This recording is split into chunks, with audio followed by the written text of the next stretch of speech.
Hello, everybody. I'm Krasi Attasio. I will be speaking about Venus. As we speak now, Venus is in Cancer. She's in Cancer and she's an evening star. So, Cancer as an evening sign is not such a bad place for Venus, but she doesn't have any specific high dignities in Cancer. She will be in Cancer until 9th of July. Then she's entering Leo. In Leo, Venus is more powerful because you will see many ancient Sumerian, Babylonian, and others cuneiform tablets when you will see Venus as Inanna depicted with the lion. This is her animal. Venus feels very well in Cancer, in Leo.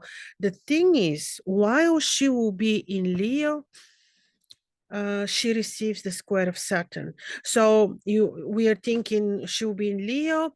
This makes her feeling better, highly dignified, but then the square of Cancer will be still quite will have a limiting role, and Venus will not be able to denote her full potentials of blessing, of love, finances, and so this is important point. But her tour now is very interesting because on 9th of July she's entering Leo. She is becoming retrograde on 22nd of July and will be retrograde until 3rd of September and becomes visible in Cancer. She becomes visible in Cancer. I will tell you about the specific degree of Venus in Cancer, but actually Venus in Cancer doesn't have any very powerful dignities. Moreover, she becomes visible as a morning star. Morning star planet in Cancer, morning star Venus in Cancer. This is not the most comfortable place for Venus because, well, she doesn't have great dignities there. So she's not capable of denoting full financial support, joy, love. So this we need to consider. More important, I think, actually is the heliacal phase of Venus, and the ancients would consider the heliacal phases of the planets of a primary importance. The heliacal phases of the planets are according to their positions in relation to the sun. So at certain point, the planets come in certain vicinity, closeness to the sun, and they become invisible. Later on, they detach themselves from the sun and they become visible. You will be asking me how many degrees they have to have how many degrees near the sun they need to be in order to become invisible, and how many degrees they have to be far from the sun in order to become visible. Actually, this is very specific astronomy, and in the widely spread common astrology coming from the Greek times, you will read that the planets need to reach 15 degrees of closeness in order to become invisible. Well, this is not exactly the case. There is very specific astronomical data which is showing that Venus can be even 1 degree near the sun and still be visible. So this is the thing.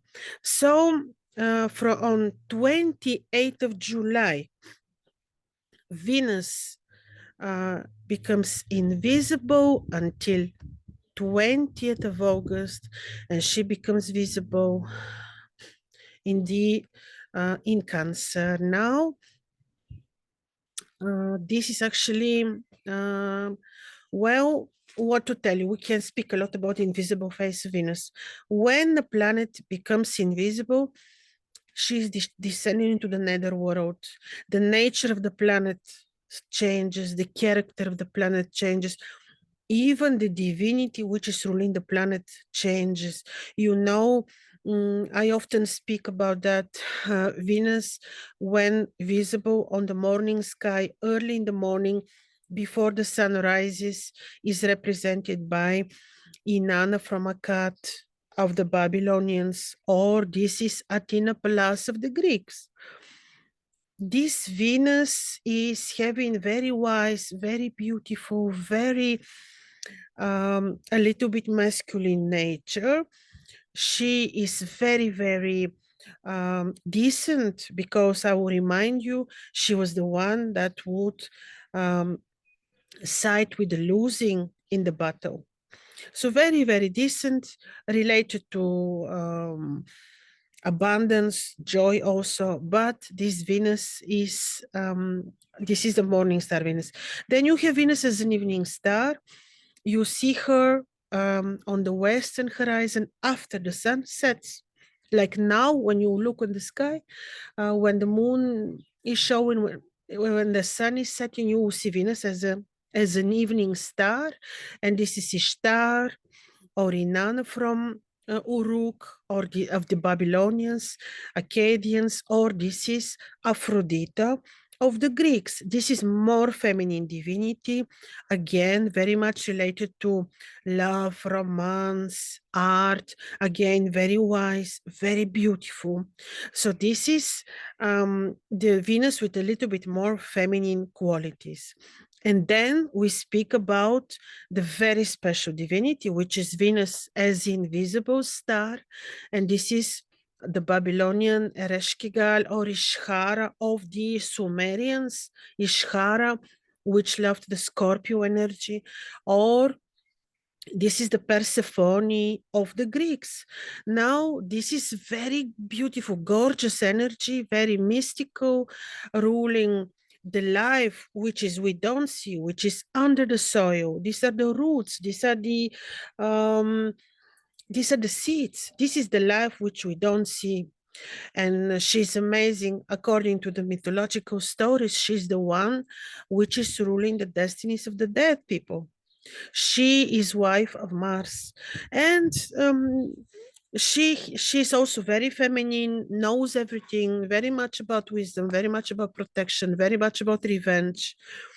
She has amazing natures, and Venus is turning into this divinity, Ereshkigal, which will be ruling from 28th of July until 20th of August, until she becomes visible again on the 29th degrees of Cancer as a morning star.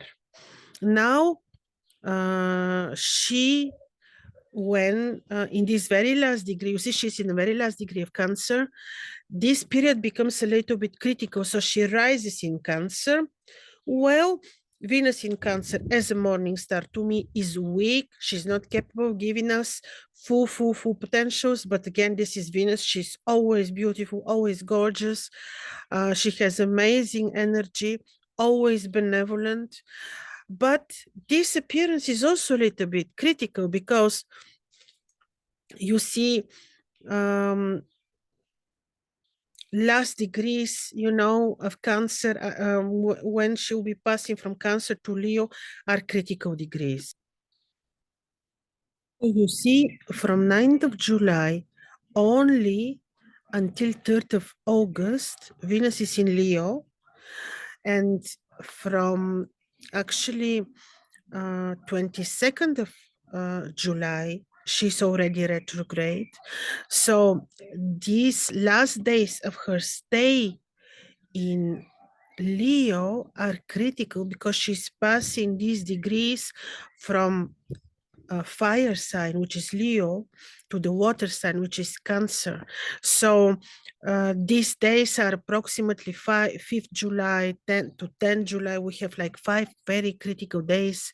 And also when she's doing this one more time, entering again Leo into Cancer, from 7th of August to 5th of August, again, we have these critical days of Venus, because every time she's passing degrees, which have this sharp difference from fiery sign to water sign, this entrance, this passage of hers is considered to be critical.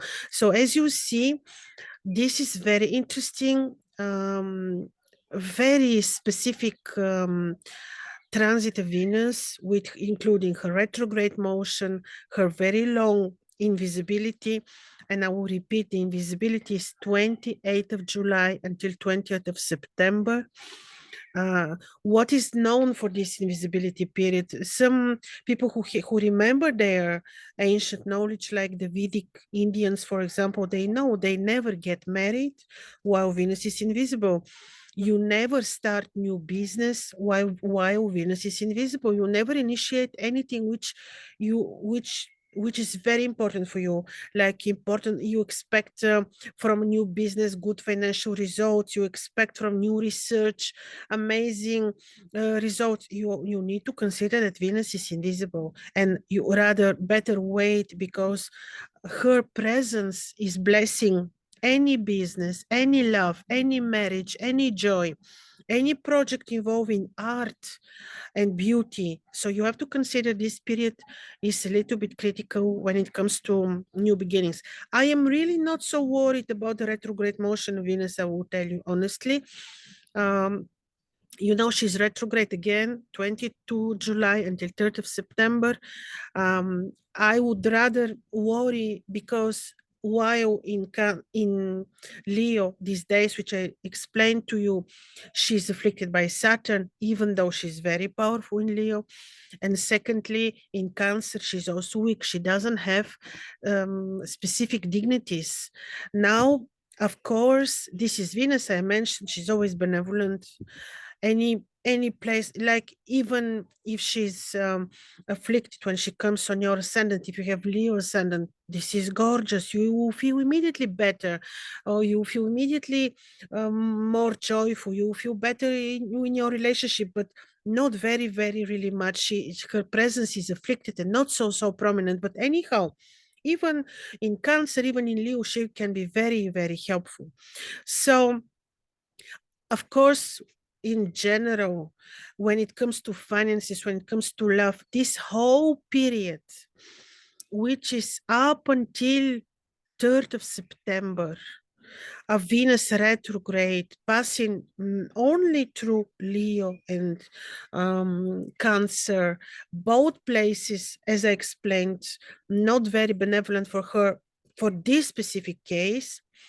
We cannot expect great financial results. So let's say you want to start new business. I can tell you, if you can wait until Venus enters Libra, for example, this would be great. I can even tell you that I love to make Venus talismans. And always when she enters Leo, without exception, I make Venus talismans. But now when she will be afflicted by Saturn, I will not do it, because this affliction is decreasing her powers. So this period of time, you see, until 3rd of September, I can tell you, minimum until 3rd of September, of course, because later she becomes direct in the 18 degrees of Cancer, but later she needs to have another tour through Leo. So this particular timing with Venus in Cancer and Venus in Leo, rather wait. Let's say you're planning something, you're investing money, you're investing your time. I would tell you, wait until she really enters Libra, wait for better placements, because without Venus to make election for new projects, for business, doesn't work. This means also that finances of the world we will not be really enjoying great financial results for sure with this particular transit of Venus. After she becomes direct in the 18 degrees of Cancer, she continues as direct, and she leaves Leo on 4th of November. Once again, in Leo, she's gorgeous, but she receives the opposition of Saturn, who has highly restrictive role. Of course, Saturn loves Venus. We know that when he sees Venus, his heart is melting, but his role will be very restrictive. So for some great times, better times for new projects, we have to wait until she enters Libra. So, ladies and gentlemen, we will follow the transit of Venus. Our remedy for this a little bit weakened Venus is to not have any negative thoughts, but to connect with this beautiful Venus energy, to include more Venus in our lives, like Venus gemstones, Venus talismans, Venus roses, Venus beautiful perfumes. So this is a way, and with the knowledge that Venus is a little bit weakened, and we will not allow this to afflict us, to affect us. So I hope this is useful for you. Well, we have other very interesting moments on the sky. Saturn is in Aquarius, Jupiter is in Aries, they form sextile. So the things are not entirely bad, of course, but more about, of course, this you hear in my monthly prognosis. So all the best to you. I hope this was useful.